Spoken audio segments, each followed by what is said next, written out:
तो महाभारत में जस्ट युद्ध प्रारंभ होने के पहले, कुरुक्षेत्र के युद्ध प्रारंभ होने के पहले दो ग्रहण पड़े थे। कार्तिक पूर्णिमा के दिन चंद्र ग्रहण था और माघशीस अमावस्या के दिन सूर्य ग्रहण था। जहाँ दोनों ग्रहण दिखेंगे ऑब्वियसली परिणाम अच्छे नहीं होंगे। मैं कोई प्रिडिक्शन नहीं करता हूँ, लेकिन अगर शास्त्रों के हिसाब से देखें तो इसको अशुभ मानते हैं और इसके परिणाम अच्छे नहीं होते हैं।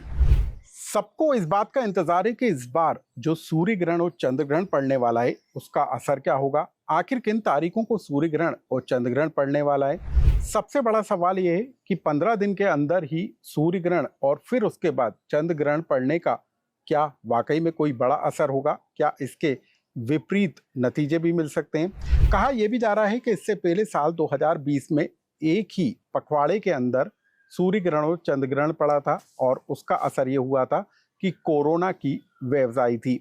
लेकिन क्या भारत के अंदर सूर्य ग्रहण पूरी तरीके से नजर आएगा? क्या आंशिक चंद्र ग्रहण का असर भारत पर पड़ता हुआ दिखाई देगा? ये तमाम तरह के सवाल हैं। आज हम इन तमाम सवालों को लेकर चर्चा करेंगे। हमारे साथ ज्योतिषी और रिटायर्ड आईपीएस अधिकारी शैलेंद्र श्रीवास्तव जी मौजूद हैं। हम उनसे समझेंगे कि आखिर किन तारीखों को सूर्य ग्रहण और चंद्र ग्रहण पड़ रहा है और 10 से 15 दिन के अंदर ही इन दोनों के पड़ने का कितना असर पड़ेगा भारत और दुनिया के अंदर। शैलेंद्र जी, बहुत अद्भुत होता है। कहा जाता है कि खगोलीय घटना के रूप में भी इसको देखा जाता है। ज्योतिषी अपनी नजरिए से देखते हैं, लेकिन ऐसा बहुत कम होता है कि 15 दिन के अंदर ही या एक पखवाड़े के अंदर ही सूर्य ग्रहण और चंद्र ग्रहण पड़े। इस बार किन तारीखों को पड़ रहा है और क्या आपको लगता है कि क्या असर होगा, क्यों, कहाँ से इस बार? देखिए, हमारे ऋषि मुनियों ने 5th सेंचुरी एडी में ही बिना किसी खगोलीय उपकरण के, जो आजकल लेज़र टेक्नोलॉजी है, रेडियो टेक्नोलॉजी है, उसके ये निर्धारित कर दिया था कि एक ग्रहण का जो चक्र होता है वो 18 साल 10 दिन और 8 घंटे का होता है। उसमें 71 ग्रहण पड़ेंगे, 42 सूर्य ग्रहण होंगे और 29 चंद्र ग्रहण होंगे। सामान्यतः एक वर्ष में 4 ग्रहण पड़ते हैं, कभी कभार 5 भी हो जाते हैं। एक ही पखवाड़े में 2 ग्रहण पड़ना थोड़ा रेयर फिनोमेना है और शास्त्रों में इसको अच्छा नहीं माना गया है। हम शुरुआत करें अगर महाभारत से, तो महाभारत में जस्ट युद्ध प्रारंभ होने के पहले, कुरुक्षेत्र के युद्ध प्रारंभ होने के पहले 2 ग्रहण पड़े थे। कार्तिक पूर्णिमा के दिन चंद्र ग्रहण था और माघशीस अमावस्या के दिन सूर्य ग्रहण था। जैसा सब जानते हैं कि जब चंद्रमा सूर्य से 180 डिग्री पे होता है और बीच में पृथ्वी आ जाती है तो सूर्य का प्रकाश चंद्रमा तक नहीं पहुंचता है और चंद्र ग्रहण लगता है, क्योंकि चंद्रमा पे अंधेरा छा जाता है, सैटेलाइट। और अमावस्या के दिन जब पृथ्वी और सूर्य के बीच में चंद्रमा आ जाता है तो सूर्य ग्रहण लगता है। माइथोलॉजिकली इसको राहु केतु की उपज कहते हैं कि राहु से सूर्य ग्रहण लगता है और केतु से चंद्र ग्रहण लगता है। जब महाभारत का युद्ध होना था तो भीष्म पितामह ने दुर्योधन से बोला कि सहदेव बहुत बड़ा ज्योतिषी है, उससे मुहूर्त निकलवा लो युद्ध का। तो सहदेव ने मुहूर्त निकाला अमावस्या के दिन का, क्योंकि कार्तिक पूर्णिमा के दिन चंद्र ग्रहण पड़ चुका था और माघशीस अमावस्या के दिन सूर्य ग्रहण पड़ना था। तो सहदेव ने इस वजह से कि 2 ग्रहण के बाद स्थिति निर्मित ना हो, इसलिए ग्रहण के पहले ही युद्ध शुरू करने के लिए, क्योंकि उस समय जो कहना चाहिए स्पिरिचुअलिटी, ईमानदारी इतनी ज़्यादा थी कि भले ही शत्रु आपसे मार्गदर्शन मांगे तो आप तो सही मार्गदर्शन दोगे। तो ये डिसाइड हुआ। तो अब श्री कृष्ण को लगा कि अगर 2 ग्रहण पहले नहीं पड़े तो कौरव वंश का समाप्त नहीं होगा। तो उन्होंने युधिष्ठिर से कह के और ये युद्ध की तारीख बदलवा दी और उन्होंने कहा कि प्रतिपदा से, माघशीस की प्रतिपदा से हम युद्ध शुरू करेंगे शुक्ल पक्ष। इसलिए 2 ग्रहण युद्ध के ठीक पहले हुए। एक चीज़ और थी, सामान्यतः 13 दिन का पखवाड़ा नहीं होता है, कभी वैसे 13 दिन का, 14 दिन का, 15 दिन का होता है चंद्रमास। कभी कभी एक ही दिन में 2 तारीख पड़ जाती है और कभी 1 तारीख 2 दिन पड़ती है, ऐसा वेरिएशन होता है चंद्रमा की तिथि का। उस समय 13 दिन का पखवाड़ा था और 2 ग्रहण थे, उसके बाद युद्ध हुआ। आप सब जानते हैं कि पूरा कौरव वंश समाप्त हो गया। इतने डिवास्टेटिंग परिणाम होते हैं माइथोलॉजिकली।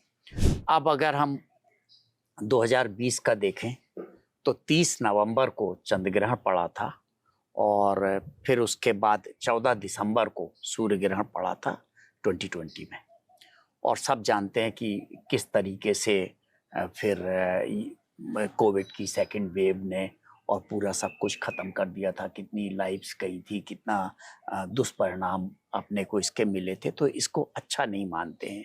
इस बार अच्छाई ये है कि यह ग्रहण भारतवर्ष में नहीं दिख रहे हैं। ये Europe, America, south Africa, Canada, उन जगहों पे दिख रहे हैं दोनों ग्रहण। जहाँ दोनों ग्रहण दिखेंगे ऑब्वियसली परिणाम अच्छे नहीं होंगे। मैं कोई प्रिडिक्शन नहीं करता हूँ, लेकिन अगर शास्त्रों के हिसाब से देखें तो इसको अशुभ मानते हैं और इसके परिणाम अच्छे नहीं होते हैं।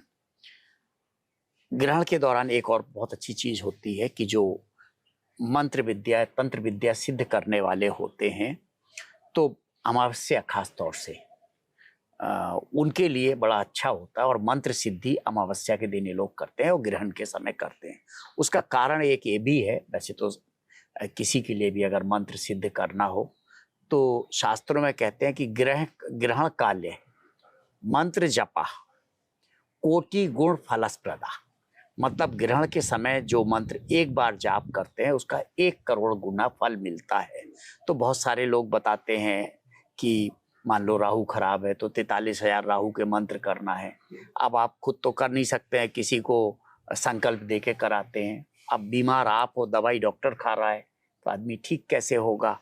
तो मैं व्यक्तिगत तौर पे ये दूसरे से कराई जाने वाली पूजा, दूसरे से इस सब को बहुत ज़्यादा महत्व नहीं देता हूँ, क्योंकि आपको खुद करना चाहिए।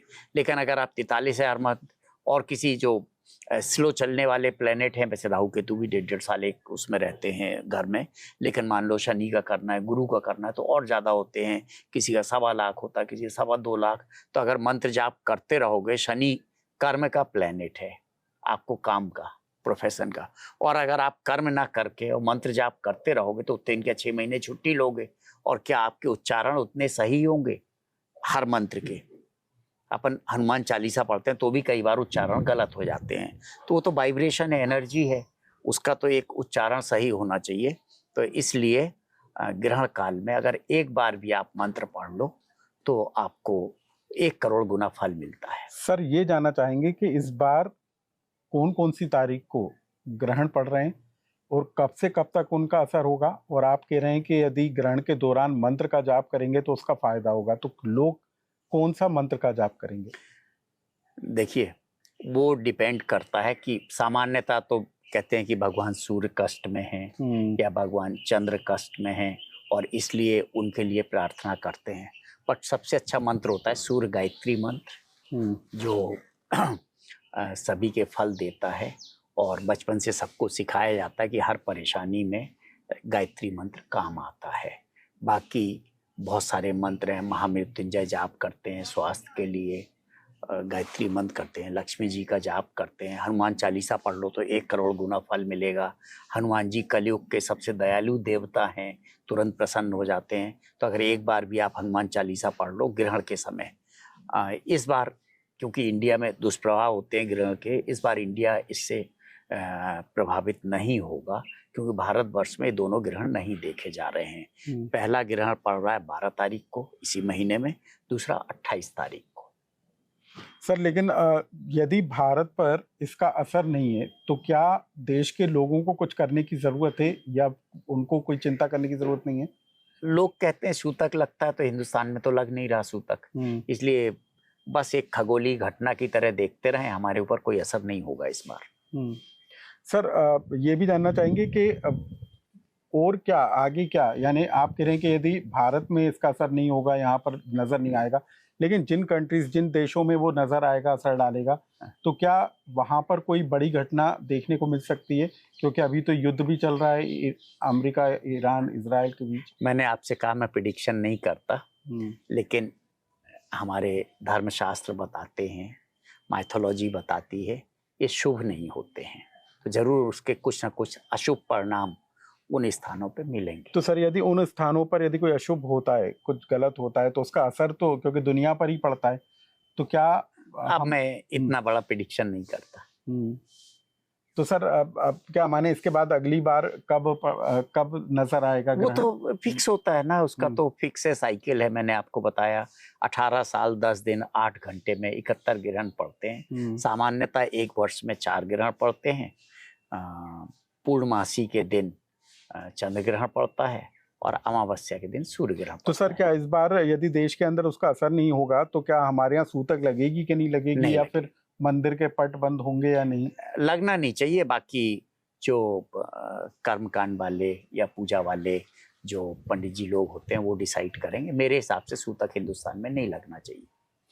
तो इस बार जो है सूर्य ग्रहण और चंद्र ग्रहण 15 दिन के अंदर आ रहे हैं, और ऐसा कहा जाता है कि ये बहुत ही कम होता है कि इस तरीके से 15 दिन के अंदर 2 बार ग्रहण लगे। 2020 में लगा था, महाभारत में जब युद्ध हुआ उसके पहले देखने को मिला था। लेकिन इस बार जो अगस्त का महीना है वो बेहद खास रहने वाला है, क्योंकि 15 दिन के अंदर ही सूर्य ग्रहण और चंद्र ग्रहण लगने वाले हैं। लेकिन भारत के लोगों के लिए अच्छी खबर कही जा सकती है कि इसका असर देश में नजर नहीं आएगा, क्योंकि सूर्य ग्रहण और चंद्र ग्रहण जो असर डालता है वो भारत के अंदर असर डालता हुआ नजर नहीं आएगा, वो दिखाई नहीं देगा। लेकिन फिर भी जो एहतियात बरती जानी चाहिए उसको यदि आप उपयोग करते हैं, जिस तरीके से शैलेंद्र जी ने बताया, तो वो आपके लिए फलदायी भी साबित हो सकता है। इस पूरे ग्रहण को लेकर यदि आप लोग क्या सोचते हैं, हमें कमेंट्स बॉक्स में लिखें।